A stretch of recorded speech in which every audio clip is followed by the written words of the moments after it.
যার গুরু সত্যনারায়ণ তার কোনো চিন্তা নেই। গুরু তো পথ দেখান, অন্ধকার থেকে আলোয় নিয়ে যান। আমরা সবসময় কষ্ট পাই, আমাদের ভেতরে অভাব হয়, না থাকার জন্য বেদনা হয়, প্রার্থনা করি শুধুমাত্র কিন্তু অভাব থেকে। ঠাকুর শেখান এই অন্ধকার থেকে তুমি আলোয় আসো। তিনি বারবার বলেছেন প্রার্থনা করুন, আমি কিছু দিতে আসিনি, আমি মুক্ত করতে এসেছি। বাঘ একটা গরুকে তাড়া করেছে, গরু ছুটতে শুরু করেছে, ছুটতে ছুটতে একটা পুকুরে দৌড়তে শুরু করেছে, কিছুটা গিয়ে পাকে আটকে পড়েছে। বাঘও তাকে ছুটতে ছুটতে এসছে, লাফ দিয়ে সেও পাকে আটকে গেছে। দূরত্ব কয়েক হাত, দুজনেই দাঁড়িয়ে আছে, এও এগুতে পারছে না, এও তার কাছে এগুতে পারছে না। বিকেল হয়ে যাওয়ার পর গরু বলছে তোমার মালিক আসবে না? বাঘ বলছে আমার মালিক তো আমি নিজে, আমাকে তো ভয় পায় সবাই। তখন গরু বলছে আমার মালিক আছে, সন্ধ্যাবেলায় যখন দেখবে আমি ঘরে ঢুকছি না, আমার মালিক এসে আমাকে উদ্ধার করবে।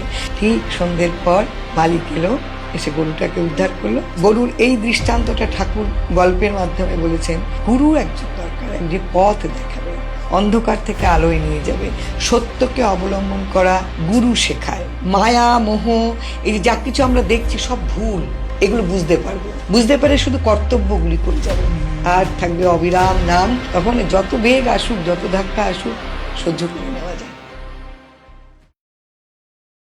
নমস্কার, নাথ দ্য কসমিক সাউন্ডের একটা নতুন এপিসোডে আপনাদের সবাইকে আরও একবার স্বাগত।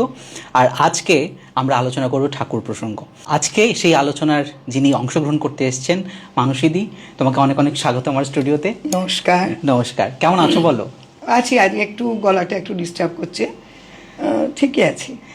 আগরতলায় এই নিয়ে তৃতীয়বারের মতন তোমার আসা। মানে আমি সবসময় তোমার ভিডিওগুলো অবজার্ভ করি, তুমি রোজদিনই নানা ধরনের ঠাকুর কথা প্রসঙ্গ, বেদবাণী ইত্যাদি তুমি পাঠ করো। তো আমার তবে দেখি খুব ইচ্ছে ছিল যে একদিন তোমার সঙ্গে এই বিষয় নিয়ে বসবো, আমরা আলোচনা করবো, ঠাকুরের কথাবার্তা হবে। জয়রাম জয়রাম জয়রাম।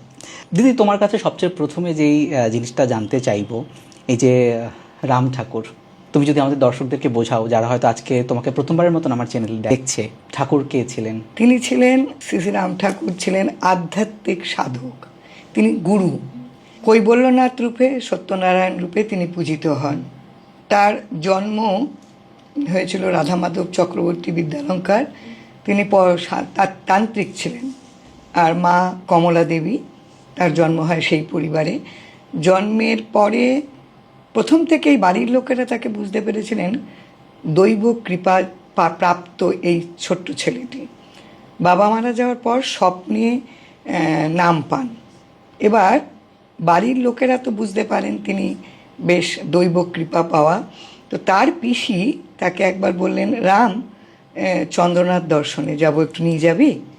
তো ঠাকুরের কাছে যেতে তো ঠাকুর ভীষণ ভালোবাসতেন, তো নিয়ে গেছেন। নিয়ে গিয়ে চন্দ্রনাথ দর্শনে পিসিকে নিয়ে বেশ বেয়ে বেয়ে অনেকটা উঁচুতে উঠেছেন। উঠে দূর থেকে চন্দ্রনাথের সেই চূড়া দেখতে পেয়ে পিসি একটা পাথরের উপর একদম বসে পড়েছেন, মানে আনন্দে। এবার তিনি থালার মধ্যে সাজাচ্ছেন পুজোর জিনিস, সাজাতে সাজাতে তিনি দেখছেন যে বেলপাতাই আনা হয়নি। তখন তিনি তো কাঁদতে শুরু করলেন, বেলপাতা ছাড়া ঠাকুরের পুজো কী করে, শিবের পুজো কী করে হবে? এবার নিচে যদি আবার নামতে হয়, আবার ওঠা, সেটা একটা বিরাট তার পক্ষে কষ্টের। তো এবার তিনি তো জানেন দৈব কৃপা প্রাপ্ত রাম, রামকে বললেন তুই যেভাবে পারিস আমাকে বেলপাতা জোগাড় করে দে। তো রাম বলছে কী করে পারবো? বলে তুই না জোগাড় করে দিলে আমি তো এখান থেকে ঝাঁপ দিমু, মরুম। তখন বলছে এবার রাম ঠাকুর তিনি বসলেন সাধনায়। কিছুক্ষণ পরে আঙুল নির্দেশ করে একটা পাথর দেখালেন, এবং ওটা তোলার পরেই দেখা গেল একটা বেলগাছের চারা বেরিয়ে এসছে। সেখান থেকে তিনি বেলপাতা তুলে ঠাকুরের পুজো করলেন, শিবের পুজো করলেন। এইভাবেই তার দৈব কৃপা ছোটবেলা থেকেই তার বাড়ির লোক বুঝতে পারে। অল্প বয়সে গুরুর নির্দেশে তিনি বাড়ি থেকে বেরিয়ে যান, এবং পাহাড় পর্বত মরুপথ গুরুর নির্দেশেই তিনি ঘুরে বেড়ান। হিমালয়ের বিভিন্ন জায়গায় তিনি কঠোর তপস্যা করেন, কখনো কৌশিকাশ্রম, কখনো বশিষ্ঠাশ্রম। গুরু একদম পুরো সাধনায় মগ্ন ছিলেন তিনি। এইভাবে সাধনা করতে করতে করতে করতে তিনি অষ্টসিদ্ধি লাভ করেন। আর তিনি যখন সাধনা করতেন তখন আর বাকি যারা সাধক ছিলেন তাদেরকে তিনি সেবা যত্নও করতেন। এবার দীর্ঘ বছর তিনি লোকচক্ষুর অন্তরালে ছিলেন। তখন তার গুরুদেবের নির্দেশে তিনি লোকালয়ে আসেন। লোকালয়ে এসে তিনি নাম বিতরণ করেন প্রত্যেককে, এবং তার মূল কথা ছিল শান্ত হইলেই শান্তি পাওয়া যায়। শান্ত হইলেই শান্তি। একদম, তিনি প্রত্যেককে নাম নিতে বলতেন, নাম করতে বলতেন, আর প্রতি মুহূর্তে কর্তৃত্ব ত্যাগ, অহংবোধ ত্যাগ, এটা তিনি সবসময় বলতেন।